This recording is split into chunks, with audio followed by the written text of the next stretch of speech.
ମୋ ନାଁ ଭାଗୀରଥୀ त्रिपाठी। ମୁଁ ଜଣେ ସସଦା ସେବା ସମବାୟର ଚାଷୀ। ଆରେ ଆସନ୍ତା କାଲି ଆମେ ସବୁ ପାଉଥିଲୁ ଫର୍ମ ଯୋଉ ଚାଷୀର ପଞ୍ଜୀକୃତ ପାଇଁ।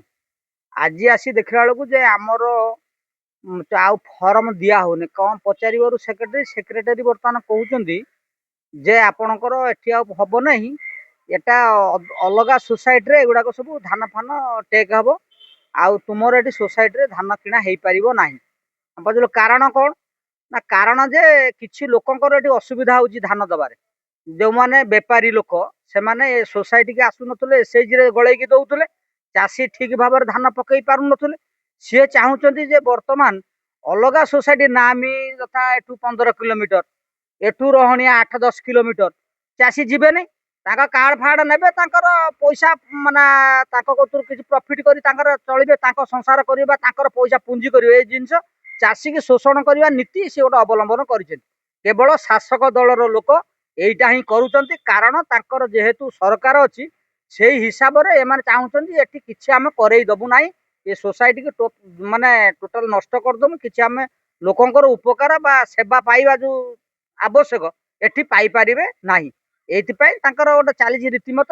ଇଏ କିଛି ଆମର ଚାଷୀ ମାନେ ଯାଇକି ଡିଆର ଏସ୍ଆର ଏଆରଙ୍କୁ ସବୁ ଭେଟିଲେ। ସବୁ ପ୍ରକାର ହେଲା ପରେ ପଞ୍ଜୀକୃତ ହେବା ପାଇଁ ତାଙ୍କୁ ପରମିଶନ ମିଳିଲା। ସବୁ ହେଲା ପରେ ବର୍ତ୍ତମାନ ପୁଣି ବନ୍ଦ। କାଲି କ'ଣ ଏମ୍ପି ପାଖକୁ ଆମେ ଶୁଣିଲୁ କିଛି ଲୋକ, ଏଇ ଯୋଉ ବେପାରୀ ଆଉ ଅନ୍ୟାନ୍ୟ ଲୋକ ଯୋଉମାନେ ହଳ ପ୍ରକୃତିର ଲୋକ ଯାଇ ଏମ୍ପି କି କହିବା ଦ୍ୱାରା ଏମ୍ପି ବର୍ତ୍ତମାନ ଡିଆରଙ୍କୁ ଆଉ କଲେକ୍ଟରକୁ କନଫର୍ମ କରେଇଛନ୍ତି ଯେ କୌଣସି ପ୍ରକାର ସେଠି ପଞ୍ଜୀକୃତ ଚାଷୀ କର ନାହିଁ, ସେ ଅଲଗା ସୋସାଇଟି ଟେକ୍ ହବ ତ ବନ୍ଦ କର। ୟାକୁ ଚିଠି ବର୍ତ୍ତମାନ ପାଇଁ ଇସ୍ୟୁ ହେଇକି ବର୍ତ୍ତମାନ କଲେକ୍ଟରଙ୍କ ଟେବୁଲରେ ଅଛି।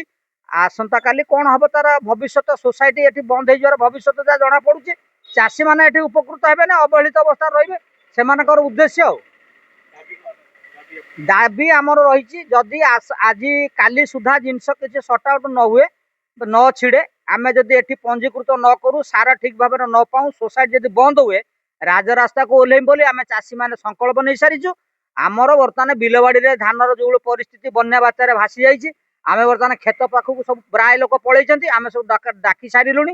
ସେମାନେ ଆସିକି ଆଜି ସନ୍ଧ୍ୟା ସୁଦ୍ଧା ପହଞ୍ଚିବେ। ପହଞ୍ଚିଲା ପରେ ଆମର ମିଟିଂ ହବ। ମିଟିଂ ହେଇ ସାରିଲା ପରେ ଆଜି ଗୋଟିଏ ଦିନ ଆମେ ଏଇ ସଞ୍ଚାର ମାଧ୍ୟମରେ ବା ଆପଣ ଏଇ ଚତୁର୍ଥ ସ୍ତମ୍ଭଙ୍କ ମାଧ୍ୟମରେ ଆମେ ସରକାରଙ୍କୁ ଜଣାଉଅଛୁ, ୟାର ଯଦି ବିହିତ ପ୍ରତିକାର ନ କରାଯାଏ, ଆସନ୍ତା ମାନେ ଆଜି ହେଲା ଆପଣଙ୍କର ଗୁରୁବାର, ଶୁକ୍ରବାର, ଶନିବାର ଦିନ ଆମେ ଧର୍ମଘଟରେ ବସିବୁ ବୋଲି ନିଶ୍ଚିତ। ଏଥିରେ କିଛି କାରଣ ଆମେ ମରିଯିବୁ, ଆମେ କାହିଁ ରାସ୍ତାଘାଟ ଆମେ ମରିବୁ ମାନେ ଆମେ ରାସ୍ତାଘାଟରେ ମରିବୁ, ଆମ ଛୁଆ ପିଲା ଘିନା ଆସି ବସିବୁ। ଆଉ ଏହା ସ୍ଥିର କରିସାରିଛୁ। ଆଉ କଲେକ୍ଟର ହୁଅନ୍ତୁ ବା ଏମ୍ପି ହୁଅନ୍ତୁ, ଡିଆରସିଏସ୍, ସମସ୍ତଙ୍କୁ ଆମେ ଜଣାଇ ଦଉଛୁ। ୟାର ଯଦି ପ୍ରତିକାର କିଛି ନ କରାଯାଏ ଆସନ୍ତା କାଲି ସୁଦ୍ଧା, ଶନିବାର ଦିନ ନିଶ୍ଚିତ ଭାବରେ ଧର୍ମଘଟ ହବ। ଏଥିରେ କିଛି ସନ୍ଦେହ କରିବାର। ନରହରି ମହାପାତ୍ର, ସରସଦା ଗ୍ରାମ ପଞ୍ଚାୟତର ବଡ଼କୁଳି ଗ୍ରାମର ଜଣେ ଚାଷୀ ପଞ୍ଜୀକରଣ 6 ତାରିଖ ହେଇଥିଲା ସୁଦ୍ଧା ଆମ ପଞ୍ଚାୟତରେ ଆଜି ପର୍ଯ୍ୟନ୍ତ କିଛି ହେଇନାହିଁ। 17 ତାରିଖରେ କୁହାହେଲା ଯେ ସୋସାଇଟିରେ ଫର୍ମ ଦିଆଯିବ। ଆମେ ଆସି 17 ତାରିଖ ସୋସାଇଟିରେ ନେଲୁ ଫର୍ମ ନେଇ ଫିଲ୍ଅପ୍ କରିକି ଦେଲୁ ସେକ୍ରେଟାରୀ ରଖିକି ନମ୍ବରିଂ ତାଙ୍କ ଖାତାରେ କରିଛୁ, ଆମେ ଦସ୍ତଖତ କରୁଛୁ। ଆଜି ଫୋନ୍ କରି କହୁଛନ୍ତି ଯେ ନା ଆମର ଏଠି ଧାନ କିଣାଯିବ ନାହିଁ, ତୁମେ ଫର୍ମ ନେଇଯାଅ। ତାଙ୍କୁ କହିଥିଲା କିଏ ଏବଂ ପୁଣି ମନା କରୁଛି କିଏ? ମନା କରୁଛି ଆମେ ଚାଷୀ, ଆମ ପାଖ ସୋସାଇଟିର ଦମୁ, 8 କିଲୋମିଟର ଦୂରରେ ଯାଇକି ଧାନ ଦେବୁ। ଏଟା କେବେ ସମ୍ଭବପର କି? ବର୍ତ୍ତମାନ ଆସିକି ଫର୍ମ ଫିଲ୍ଅପ୍ କରି ଦେଇଛୁ, ପୁଣି କେଉଁ ସୋସାଇଟିର 5 କିଲୋମିଟର 7 କିଲୋମିଟର ଦୂରରେ ଦେବୁ? ଏହା କେବେ ସମ୍ଭବପର ନୁହେଁ। ଧାନ ଦେଲା ବେଳେ ବି ସେଇଭଳି ଅସୁବିଧା ହେବ।